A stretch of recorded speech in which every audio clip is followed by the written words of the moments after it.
अजीत पवार गट के नेता नीलेश लंके शरद पवार गुट में शामिल। अजीत पवार के अहमदनगर पानर चुनाव क्षेत्र के विधायक नीलेश लंके इन्होंने अपना विधायक पद का इस्तीफा देते हुए शरद पवार गुट में शामिल हो गए हैं।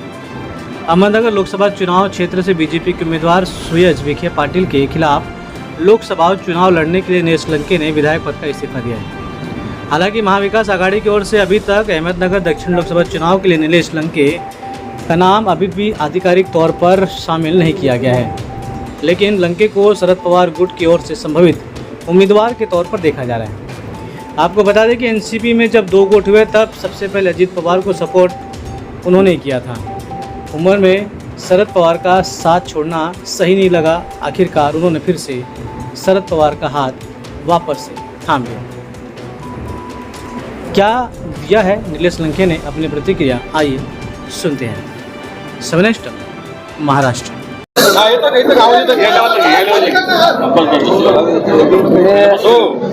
पाहिलं असं गेले एक दीड महिन्यापासून लोकसभेच्या निवडणुकीचं वारं वाहू लागल्यानंतर या मतदारसंघामध्ये मीडियाच्या माध्यमातून किंवा वेगवेगळ्या तर्कवितर्क काढले जात होते नेहमी।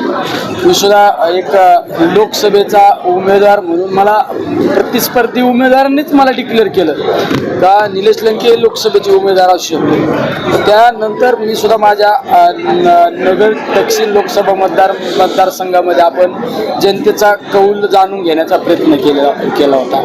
जनतेचा लोकांची जनभावना काय, लोकांचे प्रश्न काय, सगळ्या गोष्टी समाजातील वेगवेगळ्या घटकांना भेटण्याचा प्रयत्न केला।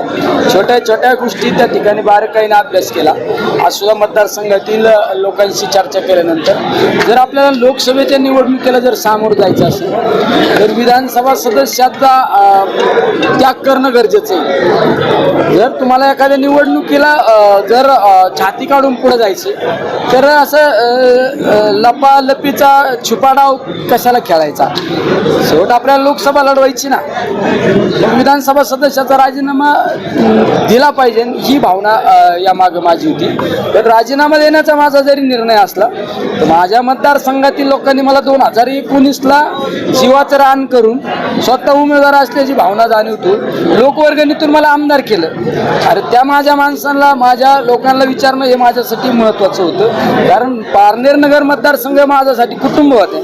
त्या कुटुंबातील माझ्या लोकांना आज विचारलं, त्यांच्या भावना जाणून घेतल्या आणि त्यांना या सगळ्या अडचणी त्यांच्या समोर ठेवल्यानंतर आज मी हा निर्णय घेतलेला आहे की माझ्या विधानसभा सदस्याचा त्या ठिकाणी राजीनामा दिलेला आहे।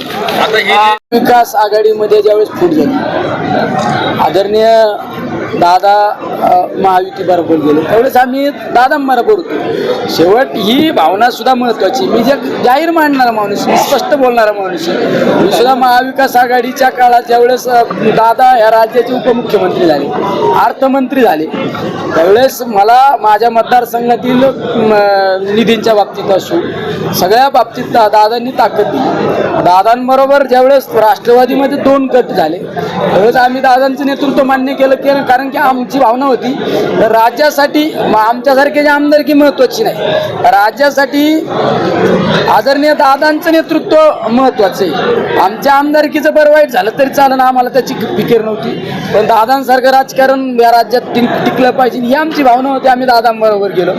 दुसऱ्या बाजूने अरे त्या माणसाने म्हणजे ह्या राज्याला नव्हे देशामध्ये महत्त्वपूर्ण निर्णय आणले आणि अशा माणसाला आपण ह्या वयामध्ये या माणसाला हे दुःख दिलं, हे कुठंतरी सल होते ना राव। मी मगाशी भाषणात सांगितलं मी देव नाही पाहिला, देवासारखा माणूस पाहिला असून ते म्हणजे आदरणीय पवार साहेब पाहिले, पण पवार साहेबांना ह्या वयात आपण आपलं दुःख दिलं। त्यांना काय वाटलं मला माहीत नाही, पण माझं मन एक नेहमीच सांगतो अरे आपण साहेबांना ह्या वयात आपण दुःख दिलं। त्यामुळे मी या साहेबांना ज्या माझ्याकडून काही कालखंडात मी साहेबांबरोबर येतो याची उतराई होण्यासाठी हे त्या ठिकाणी